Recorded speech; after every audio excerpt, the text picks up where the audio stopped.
ফাতেমা এমন একজন বউ ছিলেন যিনি তার স্বামীর কাছে কোনো আবদারই করতেন না, কোনো কিছু চাইতেন না।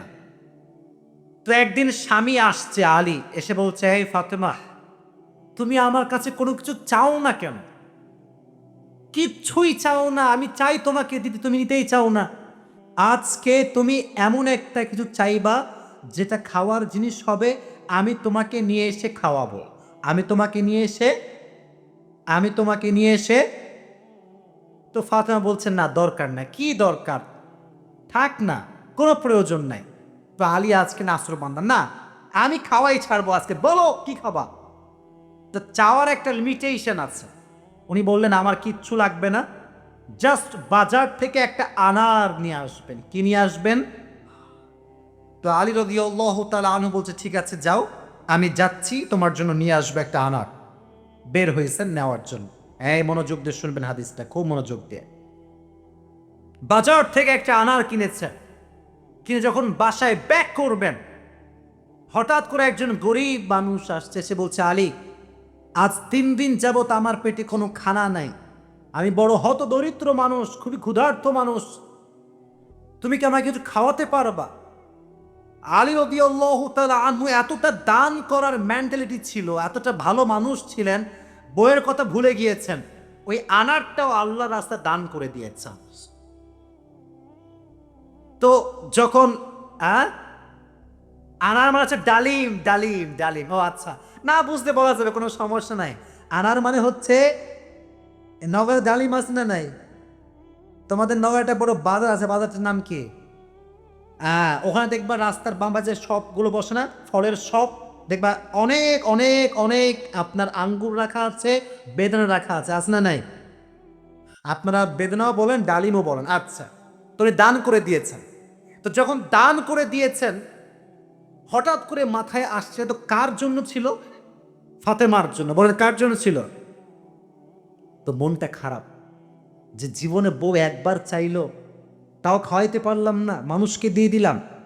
বাসায় আসছে, মন তো খুবই খারাপ। তো বউয়ের ভালোবাসা কাকে বলে খুব ভালো করে বুঝবেন। আলী যখন গেটটা খুলেছে, ফাতেমা যখন আলীর চেহারার দিকে তাকাইছে, বলছে, আলী, নিশ্চিত তুমি আমার বেদনা, আমার ডালিম তুমি আল্লাহর রাস্তায় দান করে দিয়েছো। সুবহানাল্লাহ পড়ে। তো বলছে ফাতেমা, আসলেই তাই, আমি দান করে দিয়ে আসছি।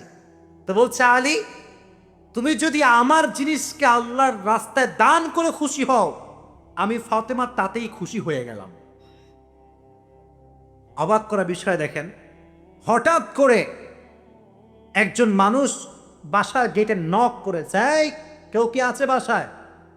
গেট খুলেছে, তো দেখছে গেটের বাইরে দাঁড়িয়ে আছে একজন সাহাবী, তার নাম হচ্ছে সালমান ফার্সি। তার নাম কি? এদিকে পেছনে কিয়ামত হয়ে যাক, তোমরা আমার দিকে তাকাও। তার নাম কি? সালমান ফার্সি। বলছে, কি হয়েছে আপনার, হঠাৎ করে আপনি আমাদের বাসায় আসছেন? বলছে, নবীজি তোমার জন্য 9টি আনার হাদিয়া পাঠিয়েছেন। আপনার সুবহানাল্লাহ পড়তে পারলেন না? কয়টি আনার? আরো জোরে। তো আলী বলছেন, নো, এটা আমার না, এটা আমার হতে পারে না। সালমান ফার্সি বলছে, কেন? এটা তোমার জন্য পাঠিয়েছে। আলী বলছে, ভালো করে চেক করো, এটা আমার জন্য হতে পারে না। বলছে, কেন? বলছে, আল্লাহ তাআলা কোরআনে বলেছেন, মান জাআ বিল হাসানাতি ফালাহু আশরু আমসালিহা, যে আল্লাহর রাস্তায় একটা দিবে, আল্লাহ তারে 10 গুণ বাড়ায় দিবে। তাহলে আমার তো 9টা হবে না, আমার হবে কয়টা?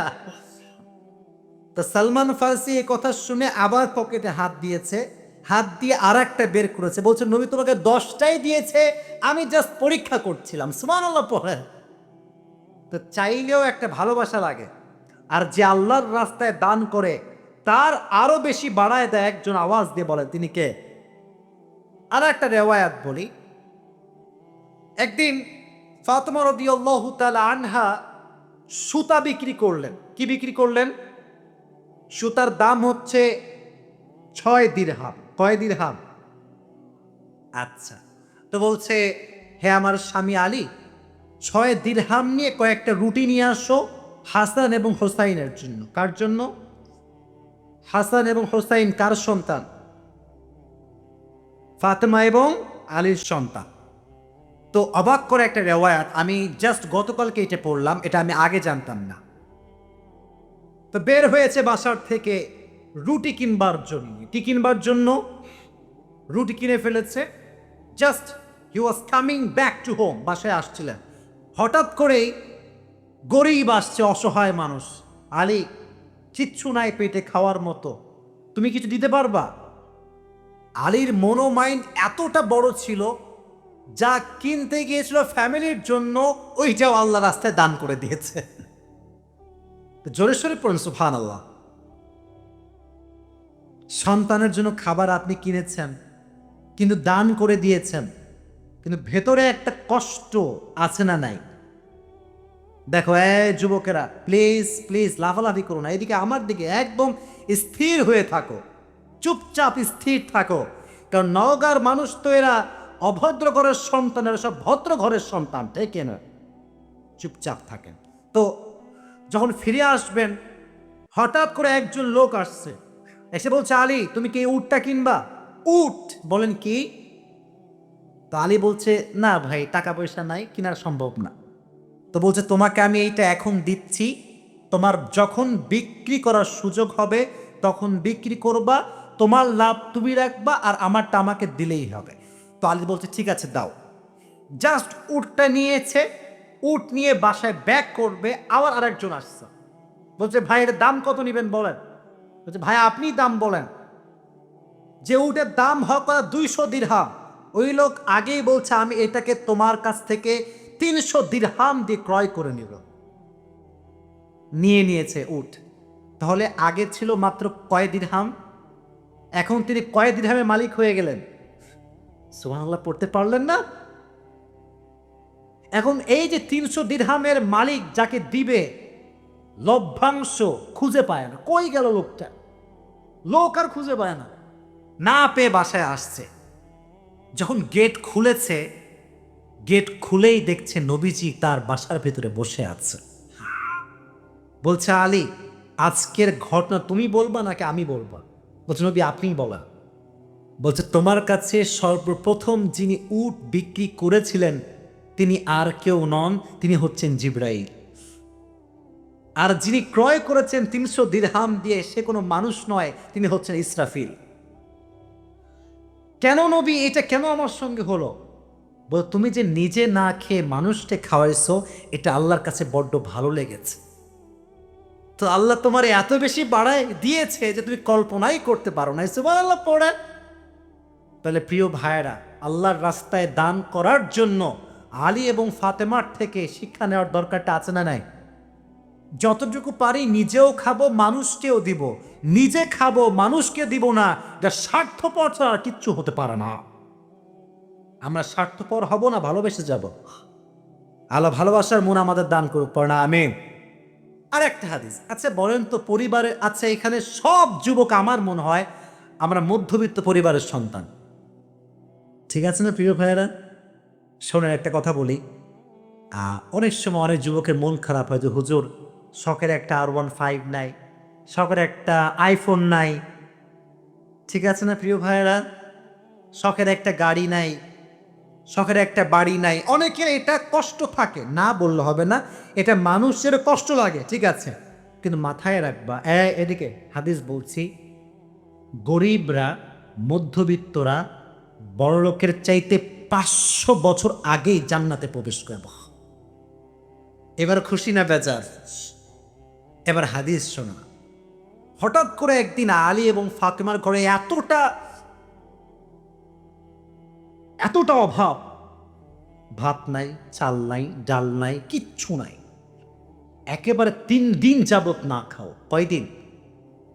এতে কম মনে হচ্ছে আপনার কাছে? কম না বেশি? আপনি বিশ্বাস করেন, আজকালকার যুবকরা বডি বিল্ডিং করে, ইভেন তার 6 প্যাক বডি আছে, কিন্তু রোজা রাখতে চায় না। এই এলাকায় মনে হয় নাই। খবর লাগাবেন না, আপনার ভাবিও রোজা রাখে না, খবর লাগায় আপনি বলবেন যে ভাবি হোয়াট ইজ দিস, রোজা রাখেন না কেন? বলছে, বাবা গায়ে শক্তি নাই, দুর্বল। একদিন এক যুবককে বললাম, কি রে, তুই আমার ওয়াজ শুনিস না? বলছে অবশ্যই শুনি। তাই রোজা রাখিস না কেন? বলছে যে ভাই রোজা রাখলে বডি কমে যাবে। নাউজুবিল্লাহ পড়তে পারলেন না প্রিয় ভাইয়ারা? কয়েকদিন যাবত না খাওয়া। এবার আলী রাদিয়াল্লাহু তাআলা আনহু বাধ্য হয়ে গিয়েছেন, আর পারছেন না। বলছে ফাতেমা যাও, বাবার কাছে যাও, বলো আব্বাজান বাসাতে খাবার মতো কিছু নেই, আপনার কাছে কি কিছু হবে খাওয়ার মতো? আহা! ফাতেমা যখন ঘরে আসছেন, নবীজি ঘর খুলে দিয়েছেন। দেখেন বাবা এবং মেয়ের ভালোবাসা কত সুন্দর। ফাতেমা বলেন নাই যে আব্বাজান কিছু লাগবে। যখন গেট খুলেছে, মেয়ের চেহারা দেখেছে, আব্বা বুঝে গিয়েছে মেয়েটা আমার ক্ষুধার্ত হয়ে আমার কাছে এসেছে। সুবহানাল্লাহ পড়া। ডাক দিয়ে বলছে ফাতেমা তোমার অবস্থা কি বলো, কি হয়েছে তোমার? ফাতেমা রাদিয়াল্লাহু তাআলা আনহা ডাক দিয়ে বলছে আব্বাজান আজ 3 দিন যাবত আমাদের বাসায় কোনো ভাত নাই, ডাল নাই, চাল নাই, গোস্ত নাই, কিচ্ছু নাই। আমি আপনার কাছে একজন ক্ষুধার্ত নারী হয়ে এসেছি কিছু নেওয়ার জন্য। তো নবীজি বলছেন এই যুবকরা এদিকে তাকাও। বলছে ফাতেমা আমার কাছে 5টা বকরি আছে, 5টা দোয়া আছে। 5টা বকরিও আছে, 5টা ধামরাটের ভাইয়েরা 5টা দোয়া আছে, 5টা বকরি আছে। তুমি কোনটা নিতে চাও? Which one you want select?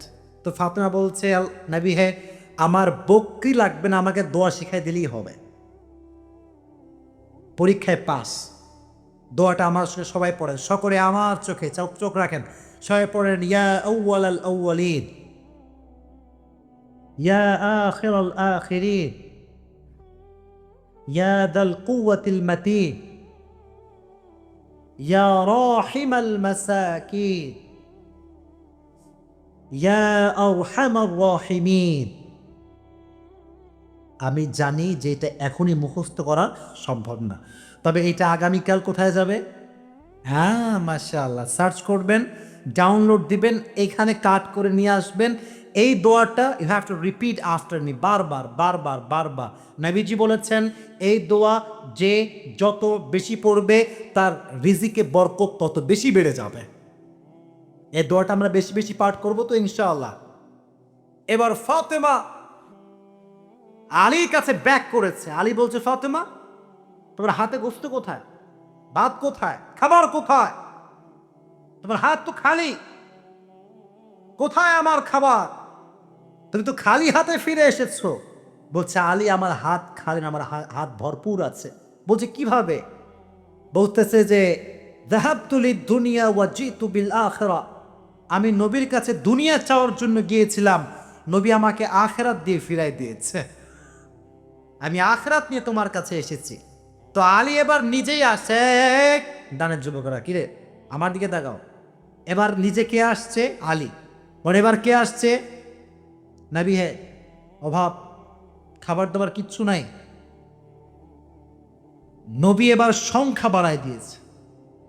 বলছে আমার কাছে 5,000 বকরি আছে আর 5টা দোয়া আছে, তুমি কোনটা চাও? আলী বলছে নবী 5,000 বকরি নয়, 5টা দোয়া হলেই চলবে। কতটা আল্লাহর উপরে ভরসা চিন্তা করেন।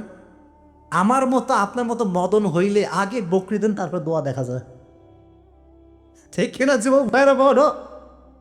শুধু এইটা, বিপদে পড়লে মানুষ সুদও খায়, ঘুষও দেয়। আল্লাহর উপরে ভরসা করে কিছু থামবে, দোয়া করবে, তাহাজ্জুদ পড়বে, এই সবর মানুষের মাঝে নাই। ঠিক কিনা যুবক ভাইরা বল?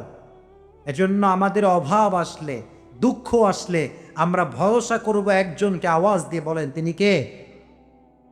আপনারা মনে বিরক্ত হয়ে গেছেন, আমি দোয়া করে দেবো তাই না?